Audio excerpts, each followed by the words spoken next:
Здравствуйте, уважаемые Овны! Рада вас приветствовать. И это расклад на новый 2021 год для вас. Посмотрим по 12 сферам, как будут происходить события в вашей жизни в этом году. Если какая-то тема затронет вас, обязательно пишите в комментариях. Это очень важно. Итак, 12 сфер. Ваша личность, ваши финансы, ваше общение, ваш дом, недвижимость, семья, ваша любовь, ваша работа и здоровье, ваш партнер, ваша кармическая задача на год, ваше самообразование, самореализация, карьера, окружающие нас люди и то состояние, которое мы будем иметь внутри себя. Итак, первые три карты показывают три сферы жизни, которые будут очень важны как раз потому, что именно мы можем на них влиять. То есть здесь никто не может нам помешать как-то развиваться, улучшать свою жизнь. Итак, сфера вашей личности, пятерка чаш. Но пятерка чаш – это карта, которая символически означает какие-то сложности, трудности. Но это не просто сложности, которые ведут в какой-то тупик, да, ведут никуда, они ведут к улучшению. Здесь на карте изображен мост, то есть мы можем здесь все менять, мы можем влиять на свою жизнь так, чтобы из одного состояния какого-то негативного перейти в другое, гораздо более лучшее, позитивное. Мы можем в этом году услышать от других людей, что мы как-то изменились, что наше настроение совсем другое, мы выглядим совсем по-другому. Может быть, даже мы лучше начнем чувствовать других людей, лучше начнем понимать свои желания. Также карта говорит о том, что мы будем спрашивать себя постоянно в этом году: а что я чувствую? Вот то, что я делаю, это действительно то, что мне хочется. А те люди, которые со мной рядом, это те люди, которых я люблю, это те люди, с которыми я хочу быть. А вот то, что меня огорчает все время, не могу ли я от этого совсем избавиться, совершенно уйти от каких-то неприятных ощущений? То есть вот эти вопросы мы можем задавать себе весь год. И вот это заставит вас меняться, заставит меняться ваши чувства, заставит меняться тех людей, которые вас окружают. Потому что меняетесь вы, меняется все, что вокруг вас. Также у нас по пятерке чаш очень часто идет какое-то прошлое, да, то есть прошлое никак нас не отпускает, и вот как мы ни стараемся, оно вот цепляет нас, да, и здесь потребуются какие-то решительные такие шаги, чтобы от этого прошлого освободиться, просто отцепиться, да, и забыть вообще, что это было. Следующая карта – это карта финансовая. Семерка чаш. Будут исполняться какие-то наши желания. Опять чаши, да, чаши – это наши чувства, это наши желания, это наша сфера комфорта. То есть это тоже будет для нас очень важно в этом году. Семерка чаш у нас карта счастья, карта исполнения желаний. То есть такое ощущение, что вот мы будем спать, отдыхать, можно сказать, никаких особых усилий не будем предпринимать, а все будет приходить в нашу жизнь, то, о чем мы мечтали раньше. Это может быть и любовь, это может быть новый партнер, это может быть, в общем, все, что для нас наиболее желанно, да, и все это будет приносить с собой для нас еще и материальный доход. Либо это будет ценно само по себе, вот так как, может быть, второй дом – это дом ценностей, может быть, для нас очень важные, очень ценные партнерские отношения, семья, рождение ребенка, да, тогда это будет тоже по второму дому приходить. Но вообще же это у нас финансовый дом, поэтому у овнов будет очень хорошо складываться финансовая сфера, будет реализовываться то, что давно, может быть, не двигалось с места. Но по семерке чаш очень часто приходит возможность получить какие-то большие деньги, реализовать какие-то большие планы. Семерка чаш у нас связана с заемными тоже деньгами очень часто и с деньгами партнеров. То есть не только наши здесь деньги, но и деньги наших партнеров. Теперь сфера общения, коммуникаций. А здесь у нас старший аркан. То есть эта сфера будет очень важна. А здесь у нас старший аркан справедливость. Это кармическая карта. То есть получается, что мы можем встретить людей, которые нам предназначены судьбой. Для тех, кто пока еще не в паре, это будет встреча с будущим супругом. Если нет друзей, появится новый друг, появятся люди, с которыми нам будет очень хорошо. Мы будем общаться, развиваться, учиться вместе будем. То есть все здесь у нас налаживается вот в плане общения. Тем более у нас карта справедливость, она как раз общение и предполагает. Но общение такое, вот сколько мы отдаем, столько мы получаем. То есть если, допустим, раньше у нас были такие друзья, которые, может быть, больше от нас брали, чем мы от них получали, то сейчас такого не будет. Здесь будет именно все очень взаимно и как бы не будет такого, что игра в одни ворота, да, то есть общение будет равноценное, и всем сторонам будет комфортно общаться. Плюс это общение будет как-то нас развивать, улучшать, и если будут какие-то сложности в общении, знаете, что это включается карма, да, так как у нас справедливость – это кармическая карта, видите, весы держит девушка в руках. Это значит, что если даже какие-то трудности будут в общении, это заслуженно, это по судьбе. И если вы это пройдете, решите, обязательно будет улучшение. Да и вообще нужно, конечно, здесь договариваться, если, допустим, появился какой-то человек в вашей жизни или в общении какие-то появились сложности, очень важно их решить, потому что это ваша кармическая задача. Очень важная сфера для вас, вот именно близкое общение. Вот знаете, вы, скорее всего, окажетесь в ситуации, когда нужно будет принимать решение, кого оставить в своем кругу, а кого удалить, или, может быть, самим даже уйти. Вы почувствуете, что вам нужно будет принять какое-то решение по поводу вашего окружения.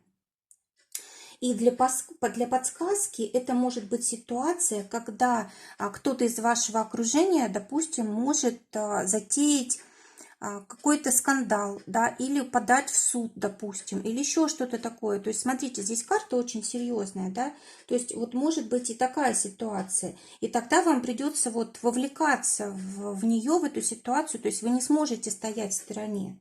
То есть это тоже может быть в этом году, важно это учитывать. То есть какие-то судебные разбирательства, юридические какие-то могут быть проблемы, которые между близкими людьми возникают. Также здесь не забывайте, что все, что вы сделаете в этом плане, да, в плане близкого окружения, в плане общения, обязательно к вам вернется. Поэтому старайтесь быть добрее, прощать, договариваться, поступать так с людьми, как вот вы хотите, чтобы с вами они поступали. Давайте посмотрим теперь следующие 3 сферы. Эти сферы уже зависят от других людей. Тут уже не только мы рулим. И здесь выпадает 5 пентаклей. Это наш 4-й дом, это наша недвижимость и наша семья. Но 5 пентаклей – это карта затруднений, скажем так, да. То есть, может быть, у кого-то в семье трудности, может быть, у вас с членами семьи трудности. Но вообще, знаете, может у вас появиться мысль, что нужно что-то поменять просто в семье, да, может быть, слишком все как-то устоялось, слишком уж стало скучно, и нужно как-то выходить на новый уровень в общении, или расширять, может быть, вашу жилплощадь, менять место жительства, потому что 5 это у нас перемены всегда означает. Это какой-то хороший шанс воспользоваться ситуацией, какая-то ситуация может быть даже негативная. И вот ей можно воспользоваться для того, чтобы решить вопрос недвижимости. И еще, знаете, вот по этой карте желательно составлять какие-то планы. Планы, потому что 5, потому что выход на новый уровень. Это что-то для вас еще не пройденное, неведомое, да. И вот когда мы составляем планы, мы как будто бы запрос во Вселенную отправляем, и через какое-то время уже можем получить ответ. Так, 5 пентаклей у нас также карта общения и обязательств. То есть здесь тоже очень важно будет договариваться, очень важно будет, может быть, заботиться о своих близких, да, выполнять свои обещания. И, может быть, еще вопрос здоровья становится иногда, особенно вот органы дыхания и пищеварения вот по этой карте, да, может быть, у кого-то из членов семьи это может быть. Далее у нас карта любви, карта чувств. Это 5-й дом, сфера нашего вот наслаждения, сфера нашего праздника, влюбленности, творчества, любимого дела. И здесь выпадает карта Иерофант.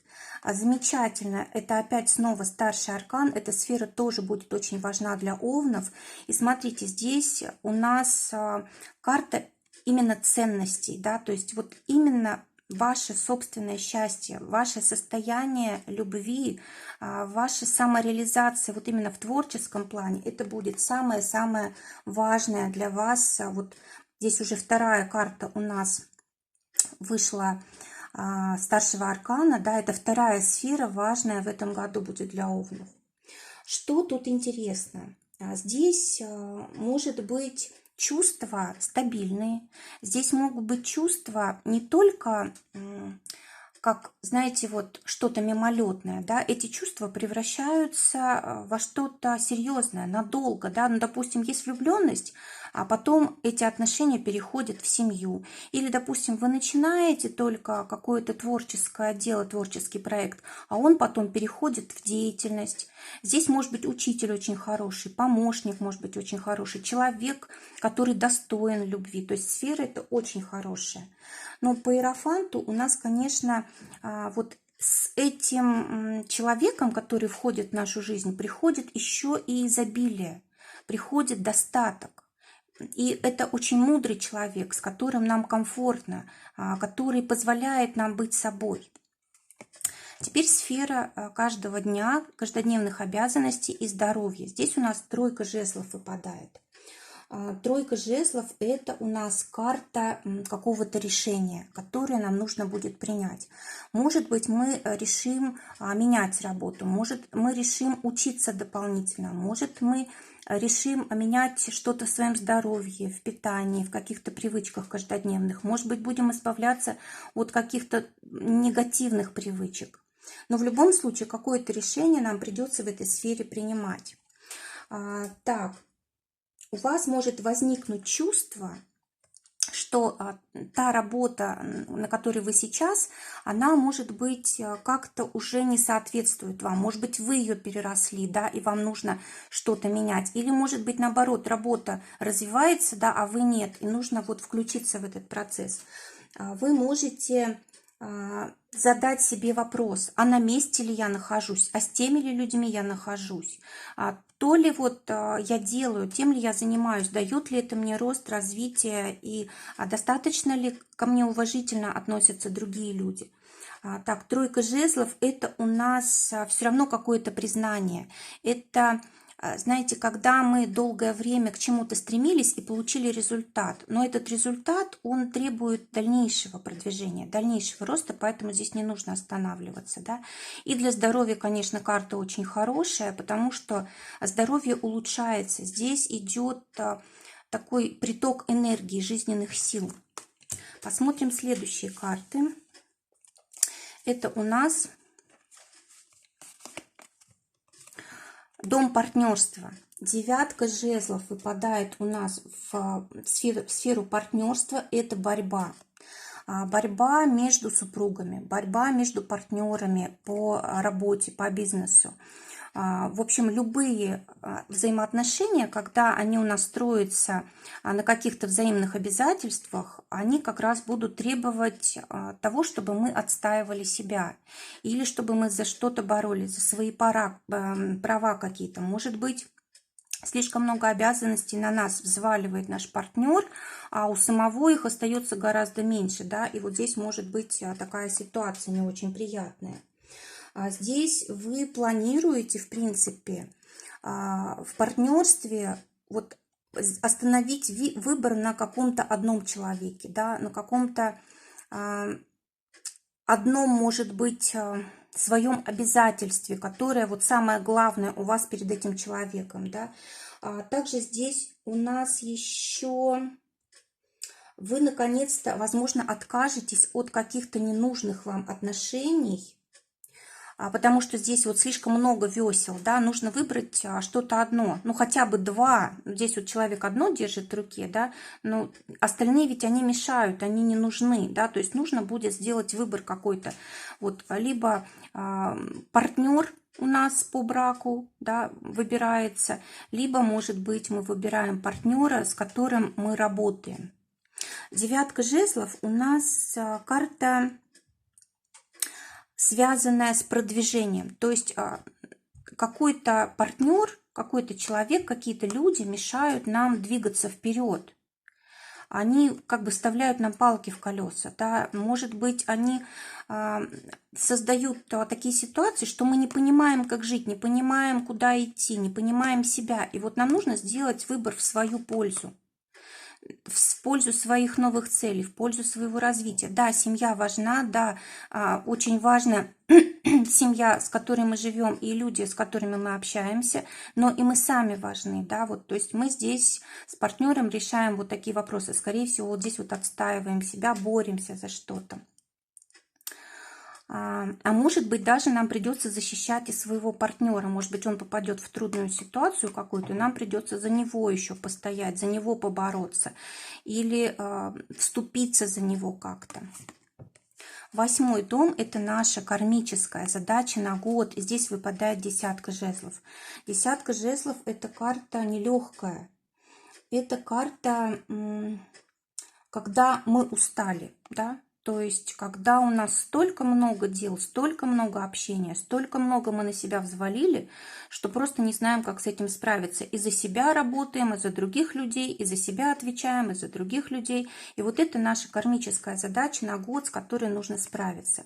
Это, конечно же, не старший аркан, но все-таки это карта десятка. Десятка – это всегда полнота, да, то есть то, что накопилось у нас за многие-многие годы, может быть, даже за десятилетия, да, вдруг входит в этот год в нашу жизнь и требует того, чтобы мы что-то осознали, что-то поняли, решили с какими-то людьми вопросы, да, те обязанности, которые мы на себя давно-давно взяли, чтобы мы их осуществили, да, чтобы мы дали отчет в том, что было на нас возложено и так далее. То есть десятка жезлов – карта сложная.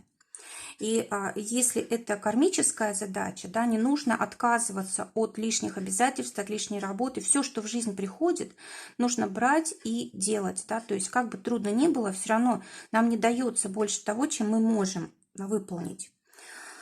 Десятка жезлов у нас, конечно, карта, которая нас ограничивает. Да? Вот мы хотим многого, мы хотим достичь каких-то целей, мы хотим заработать много, мы хотим куда-то поехать. В общем, много-много у нас разных целей. И вот десятка жезлов, она, конечно, нас ограничивает, потому что на нас наваливается много обязанностей, и мы не можем сделать все так, как хотим. А теперь как мы развиваемся, да, 9-й дом, 9-я сфера.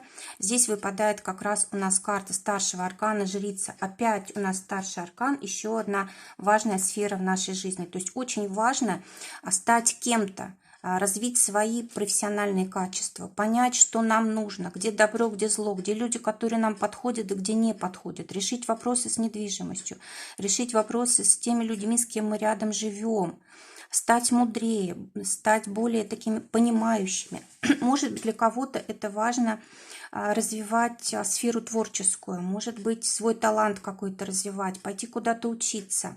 Может быть, здесь важно работать голосом. Очень часто вот эта карта говорит о том, что нужно, допустим, ораторским искусством заняться или языки выучить. То есть, когда мы голосом что-то делаем, может быть, как тренерская какая-то работа. Или пойти на тренинги, да, то есть вот это очень важно. Это 9-й дом, это сфера саморазвития. Вот очень важно для нас развиваться в этом году. А теперь посмотрим оставшиеся 3 сферы. Это тоже сферы, которые зависят от нас. Так, вот так, значит, вот так, правильно. Это у нас 10-й дом, наша карьера, тройка чаш, замечательная карта радости. Тройка чаш – это у нас благоприятное развитие ситуации в нашей карьере, в нашей самореализации. Если какие-то были планы, они реализуются, и это нас очень радует. Тройка чаш, она также связана у нас с близким окружением и с семьей, с домом.